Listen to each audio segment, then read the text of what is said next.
শুভ সন্ধ্যা বন্ধুরা, আজ হলো 31 আগস্ট 14 ভাদ্র রবিবার।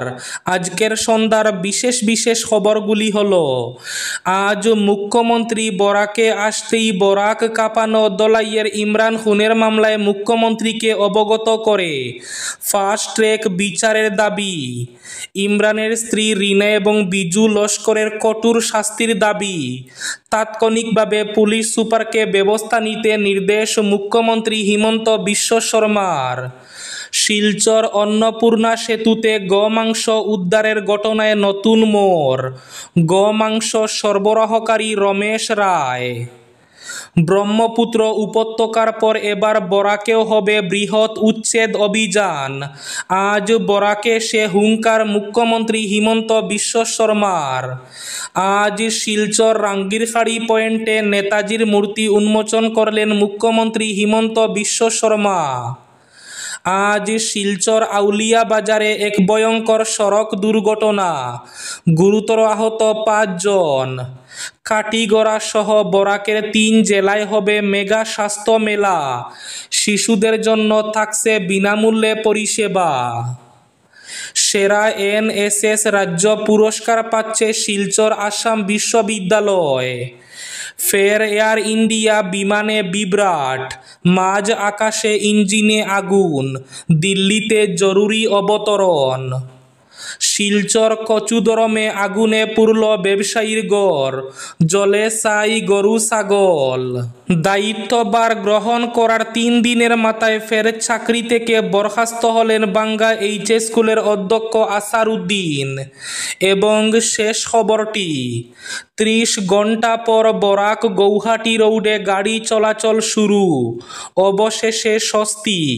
তাহলে বিস্তারিত খবরে যাওয়ার আগে অবশ্যই ভিডিওটিতে একটি লাইক করে চ্যানেলটি সাবস্ক্রাইব করে পাশের বেল আইকনটি বাজিয়ে রাখবেন এবং ফেসবুক পেজটি ফলো করে ভিডিওটি অবশ্যই শেয়ার করবেন, যাতে সঠিক তথ্যগুলো সবার কাছে পৌঁছাতে পারে। এবার শুনুন আজকের খবরগুলির বিস্তারিত।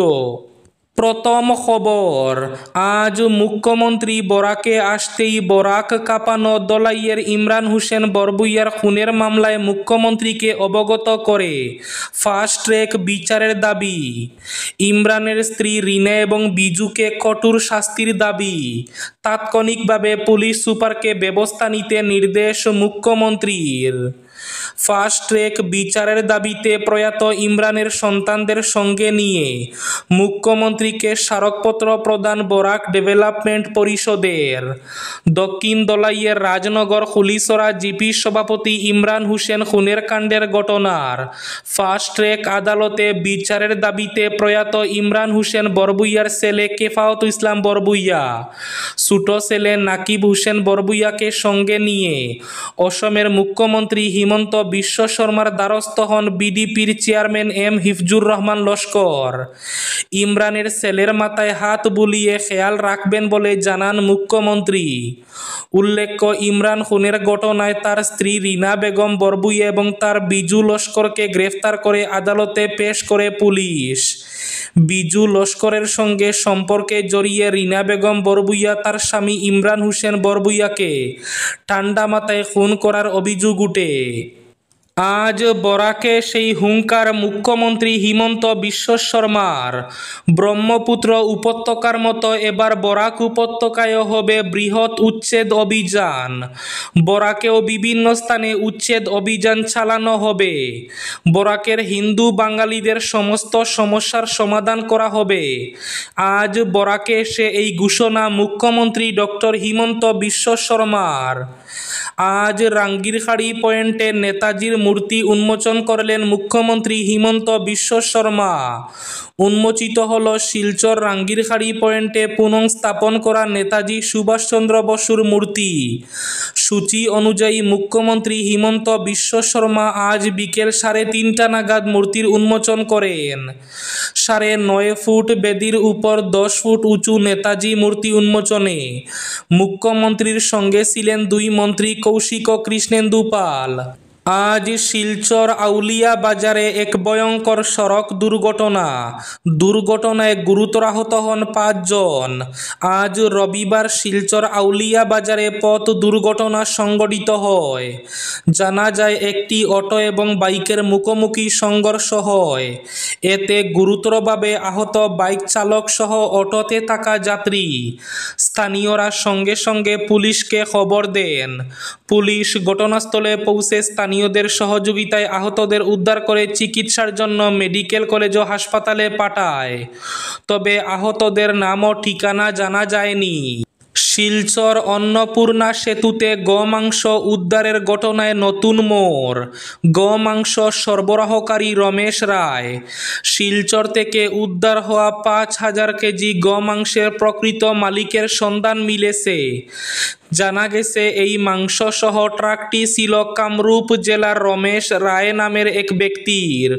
রমেশের পরিকল্পনা ছিল এই বিপুল পরিমাণ গোমাংস মিজোরামে সরবরাহ করার। নিজস্ব বাহনের মাধ্যমে গৌহাটি থেকে গোমাংস বোঝাই করে শিলচর হয়ে মিজোরামের উদ্দেশ্যে যাওয়ার সময় বজরং দল ট্রাকটি আটক করে। ট্রাকটি আটক করার পর বেশ কয়েকটি কার্টনে বোঝাই করা প্রায় 5,000 কেজি নিষিদ্ধ গোমাংস উদ্ধার হয়। ঘটনাটির পর এলাকা উত্তপ্ত হয়ে পড়লে পুলিশ ঘটনাস্থলে উপস্থিত হয়ে ট্রাক চালক সহ গোমাংস বাজেয়াপ্ত করে থানায় নিয়ে যায়। অন্যদিকে এই বিপুল পরিমাণ গোমাংস উদ্ধারের পর পুলিশ তদন্ত শুরু করেছে। তদন্তে উঠে এসেছে চাঞ্চল্যকর তথ্য। কামরূপ জেলার বাসিন্দা রমেশ রায় এই গোমাংস মিজোরামের আইজল শহরে সরবরাহের পরিকল্পনা করেছিল। শিলচর কচুদরমে আগুনে পুড়ল ব্যবসায়ীর ঘর। জলে ছাই গরু ছাগল। আগুনে পুড়ে ছাই হল কচুদরম থানার অন্তর্গত এক ব্যবসায়ীর ঘর। শনিবার রাত 8টা নাগাদ আচমকা আগুনের লেলিহান দেখে স্থানীয়রা ছুটে গিয়ে আগুন নেভানোর চেষ্টা করলেও ব্যর্থ হন। দমকল বাহিনী পৌঁছার আগে বাসগৃহ পুড়ে ছাই হয়ে যায়। এতে ঘরে থাকা 3টি ছাগল ও একটি গরু পুড়ে যায়। আগুনে সর্বশান্ত হইয়ে সবকিছু হইয়ে হতাশাগ্রস্ত হয়ে পড়েছেন কচুদরম চতুর্থ খণ্ডের ব্যবসায়ী শাহ আলম লস্কর। আজ রবিবার কচুদরম থানায় এ সংক্রান্ত একটি মামলা দায়ের করে ক্ষতিগ্রস্ত শাহ আলম জানান, সন্ধ্যা রাতে আচমকা আগুন ধরে। এই সময় ঘরে কেউ ছিলেন না, যার ফলে প্রাণ রক্ষা পান পরিবারের সদস্যরা। তবে ঘরের কোনো কিছুই রক্ষা হয়নি। গরু বাঁচাতে এসে আগুনের লেলিহানে অজ্ঞান হয়ে পড়েন প্রতিবেশী এক যুবক। তিনি জানান বিছানার নিচে রাখা নগদ 60,000 টাকা এবং দোকান বাকির খাতা পুড়ে ছাই হয়ে যায়। কোনো একটা আসবাবপত্র আর অক্ষত থাকেনি বলে জানান। 30 ঘন্টা পর বরাক গৌহাটি রোডে যান চলাচল শুরু। প্রায় 30 ঘন্টা পর 6 নম্বর জাতীয় সড়কের মেঘালয়ের অংশ দিয়ে শুরু হলো যান চলাচল। রাতভর সাফাই অভিযানের পর রবিবার সকাল 10টা নাগাদ প্রথমে হালকা যানবাহন চলাচলের অনুমতি দেয় মেঘালয় প্রশাসন। তবে এখনও পরিস্থিতি পুরোপুরি স্বাভাবিক হয়ে ওঠেনি। 2023-24 সালের সেরা এনএসএস রাজ্য পুরস্কার পাচ্ছেন আসাম বিশ্ববিদ্যালয়। রাজ্যের ক্রীড়া এবং যুব কল্যাণ বিভাগ থেকে 30 আগস্ট জারি করা এক বিজ্ঞপ্তিতে একথা জানানো হয়েছে। আগামী 3 সেপ্টেম্বর গৌহাটিতে রাজ্যে ক্রীড়া দিবসের অনুষ্ঠানে এই পুরস্কার প্রদান করা হবে।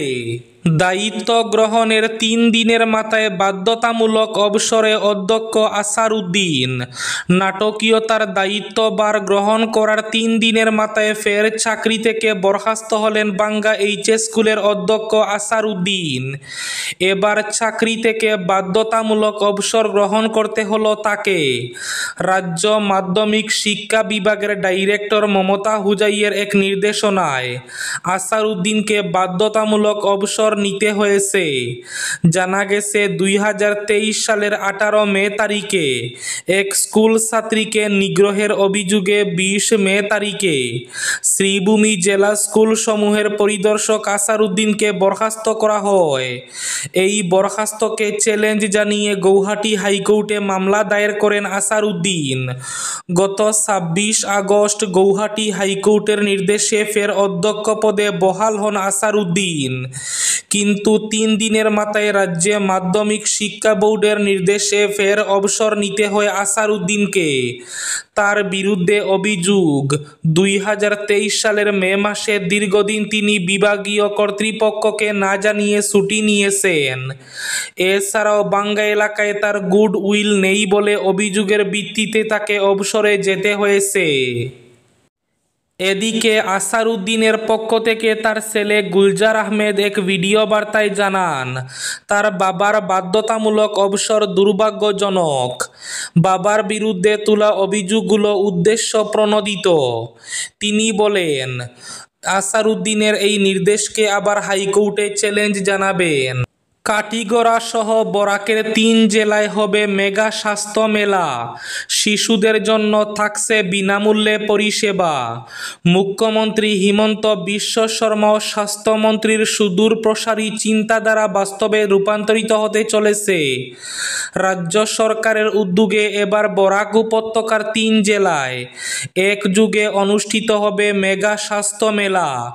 এই বিশেষ স্বাস্থ্য মেলা আয়োজনের লক্ষ্য 0 থেকে 18 বছর বয়সী প্রতিটি শিশুর পূর্ণাঙ্গ স্বাস্থ্য পরীক্ষা এবং প্রয়োজনে সম্পূর্ণ বিনামূল্যে উন্নত চিকিৎসা। এই কর্মসূচি বাস্তবায়নের প্রাথমিক প্রস্তুতি হিসাবে শনিবার কাটিগড়া মডেল হাসপাতালের প্রেক্ষাগৃহে এক গুরুত্বপূর্ণ সভার আয়োজন করা হয়। সভায় উপস্থিত ছিলেন কাটিগড়ার বিধায়ক খলিলুদ্দিন মজুমদার সহ অন্যান্যরা। সভায় বক্তব্য রাখতে গিয়ে বিধায়ক খলিলুদ্দিন মজুমদার বলেন, সরকারের নির্দেশ অনুযায়ী কাটিগড়া বিধানসভা এলাকায়ও এই স্বাস্থ্য মেলার আয়োজন করা হবে। এবার শেষ খবরটি, ফের এয়ার ইন্ডিয়ার বিমানে বিভ্রাট, মাঝ আকাশে ইঞ্জিনে আগুন, দিল্লিতে জরুরি অবতরণ। দিল্লি থেকে ইন্দোর যাচ্ছিল এয়ার ইন্ডিয়ার AI-2913 বিমানটি। দিল্লি থেকে উড়ার পরই মাঝ আকাশে আগুন দেখা যায় বিমানের একটি ইঞ্জিনে। বিমানটি আবার দিল্লিতে ফিরিয়ে আনা হয়। এদিকে সূত্রের খবর, রবিবার সকালে দিল্লি থেকে ইন্দোরের উদ্দেশ্যে রওনা দেয় এয়ার ইন্ডিয়ার AI-2913 বিমানটি। ফ্লাইট টেক অফের কিছুক্ষণ পরে ককপিট কর্মীরা বিমানটির ডান দিকের ইঞ্জিনে আগুন দেখতে পান। সঙ্গে সঙ্গেই জরুরি পদক্ষেপ নিয়ে ইঞ্জিনটি বন্ধ করে দেন পাইলটরা। এরপরে তড়িঘড়ি বিমানটিকে দিল্লিতে ফিরিয়ে নিয়ে আসা হয়। বিমান সংস্থার মুখপাত্র জানিয়েছেন, যাত্রীরা সকলে সুরক্ষিত রয়েছেন। বিমানটিকে জরুরি অবতরণ করানো হয়েছে। যাত্রীদের জন্য বিকল্প বিমানের ব্যবস্থা করা হয়েছে। তবে বিমানটিতে কতজন যাত্রীর সংখ্যা ছিল তা এখনো জানা যায়নি। এই ছিল আজকের সন্ধ্যার বিশেষ খবরগুলি। ভিডিওটি অবশ্যই লাইক করে শেয়ার করে দেবেন।